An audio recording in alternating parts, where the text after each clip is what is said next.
نحمده ونصلي على رسوله الكريم اما بعد فاعوذ بالله من الشيطان الرجيم بسم الله الرحمن الرحيم فاذكروني اذكركم واشكروا لي ولا تكفرون صدق اللہ العلی العظیم۔ سامعین اکرام، آج کے درس میں سورہ بقرہ کی آیت نمبر 152 کا دوسرا حصہ پیش کیا جا رہا ہے، جس میں اللہ جل شانہ وعم نوالہ نے فرمایا ہے فاذکرونی، پس تم مجھے یاد کرو، اذکرکم، میں تم کو یاد کروں گا، واشکروا لی، اور میرا شکر ادا کرو، ولا تکفرون، ناشکری نہ کرو۔ اس آیت کریمہ میں اللہ رب العزت نے ایمان والوں سے یہ فرمایا ہے کہ اے ایمان والوں، جب میں نے تم کو محض اپنے کرم سے بلا عمل کے اتنی نعمتیں عطا فرمائیں تو تم بھی دو کام کرنا۔ ایک کام تو یہ ہے کہ میرا ذکر کرنا، اور دوسرے میری نعمتوں کا شکر ادا کرنا۔ اس کا نتیجہ یہ ہوگا کہ میرے ذکر سے عالم کے اندر تمہارا چرچا ہوگا، اور شکر سے تمہاری نعمتیں بڑھیں گی، ان میں اضافہ ہوگا۔ ناشکری نہ کرنا، کہ ناشکری کے اندر نعمت کے چھن جانے کا خطرہ ہے۔ تم مجھے اطاعت سے یاد کرو، میں تمہیں رحمت سے یاد کروں گا۔ تم مجھے دعا کے ذریعے یاد کرو، میں تمہیں عطا کے ذریعے سے یاد کروں گا۔ تم مجھے ثنا اور اطاعت سے یاد کرو، میں تمہیں ثنا اور نعمت سے یاد کروں گا۔ تم مجھے دنیا میں یاد کرو، میں تمہیں آخرت میں یاد کروں گا۔ تم مجھے زمین پر یاد کرو، میں تمہیں قبر کے اندر یاد کروں گا۔ تم مجھے آبادی اور مکانوں میں یاد کرو، میں تمہیں جنگلوں اور وحشت کے میدانوں کے اندر یاد کروں گا۔ تم مجھے راحت میں یاد کرو، میں تمہیں بلا میں اور مصیبتوں میں یاد کروں گا۔ تم مجھے مجاہدے سے یاد کرو، میں تمہیں ہدایت سے یاد کروں گا۔ تم مجھے صدق و اخلاص سے یاد کرو، میں تمہیں خلاص اور اختصاص سے یاد کروں گا۔ تم مجھے زندگی میں ربوبیت سے یاد کرو، میں تمہیں مرتے وقت عبودیت سے یاد کروں گا۔ تم کہو یا ربی، میں کہوں گا یا عبدی۔ تم کہو میں گناہگار ہوں، میں کہوں گا کہ میں غفار ہوں۔ حضرات اکرام، چار نعمتیں چار چیزوں سے ملتی ہیں۔ اللہ تبارک و تعالیٰ کے ذکر سے، خدا کے یہاں اس کا ذکر ہونا، جیسا کہ اس آیت میں ہے کہ دعا سے قبولیت، ادعونی استجب لکم، اور شکر سے زیادتی نعمت۔ قرآن عظیم میں ہے کہ لا ان شکرتم لازیدنکم، اور استغفار سے مغفرت ملتی ہے۔ جب بندہ اللہ رب العزت کی بارگاہ میں یہ کہتا ہے استغفر اللہ ربی من کل ذنب واتوب الیہ، تو مولا رب العزت اس کے اوپر رجوع برحمت ہو جاتا ہے اور اس کی مغفرت کر دیتا ہے۔ حضرات علماء اکرام فرماتے ہیں کہ ذکر الہی یعنی اللہ رب العزت کے ذکر کی تین قسمیں ہیں۔ ایک ذکر مقبول، دوسرا ذکر محبوب، اور تیسرا ذکر مردود۔ ذکر مقبول تو وہ ہے کہ جو دوزخ کے ڈر سے اور جنت کی امید سے کیا جائے، کہ انسان اللہ تبارک و تعالی کا خوف دل میں پیدا کیے ہوئے ہے، اور وہ ڈر رہا ہے کہ مولا رب العزت کہیں مجھے دوزخ میں داخل نہ کر دے اور جنت سے محروم نہ کر دے۔ اس امید کے ساتھ وہ اللہ کو یاد کر رہا ہے۔ اس کا نتیجہ یہ ہوتا ہے کہ اللہ تبارک و تعالیٰ اس ذکر کی برکت سے دوزخ سے امان اور جنت کی عطا اس کو دے دیتا ہے۔ ذکر محبوب یہ ہے کہ محض محبت الہیہ کی بنا پر مولا رب العزت کی یاد کر رہا ہے، نہ اسے جنت کے ملنے کی کوئی آرزو ہے، نہ دوزخ سے بچنے کی کوئی آرزو ہے۔ یہ ذکر یعنی ذکر محبوب جو ہے وہ پہلے اذکار سے افضل ہے، کیونکہ اس کے اندر اس کو کوئی طمع اور کوئی لالچ نہیں ہے، محض محبت الہی میں وہ اللہ رب العزت کو یاد کر رہا ہے۔ ان ذکروں میں ذاکر کی اپنی غرض بھی تھی، اور اس ذکر کے اندر اپنی کوئی غرض نہیں ہے۔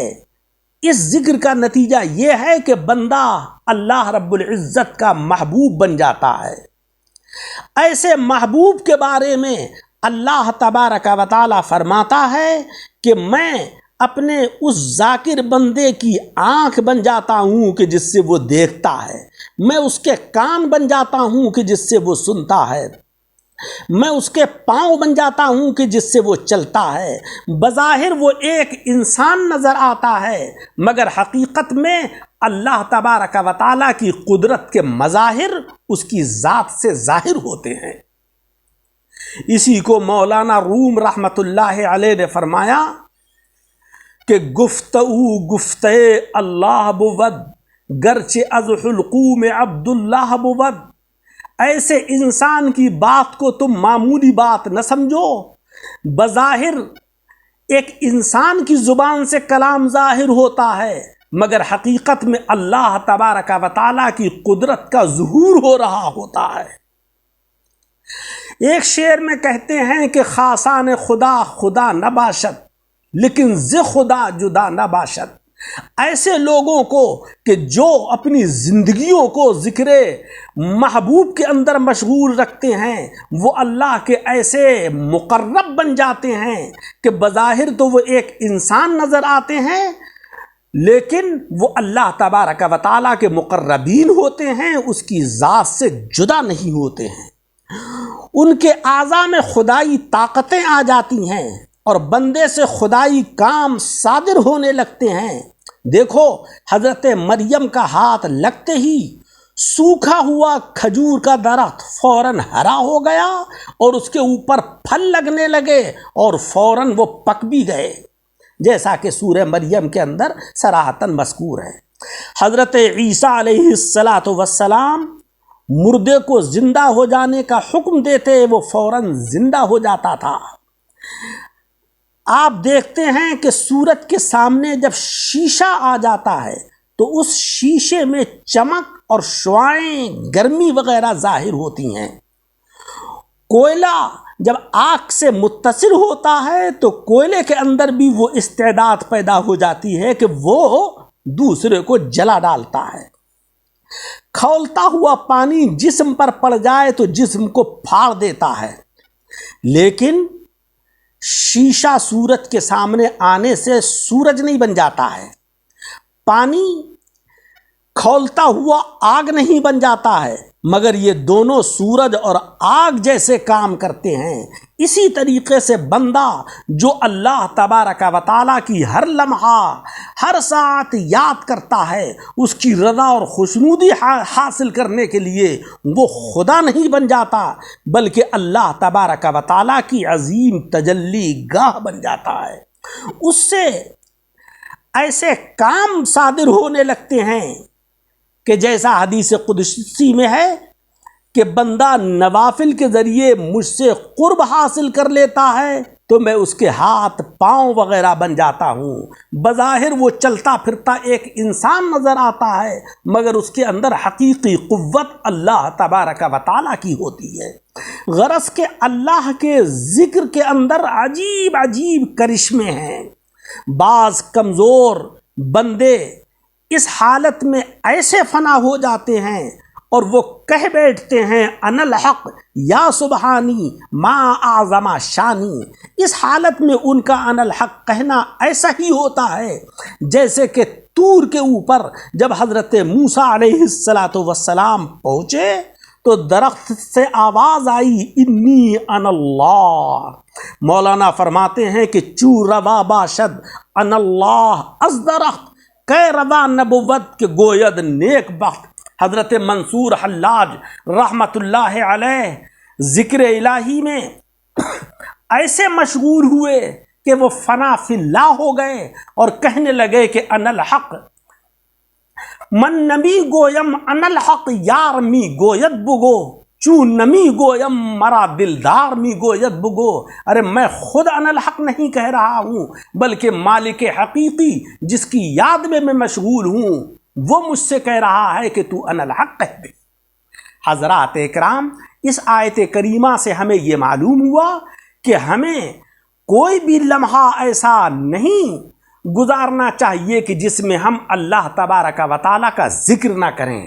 ہم اپنی زندگی کے معمولات کو اللہ کے ذکر کے ساتھ متصف کر لیں۔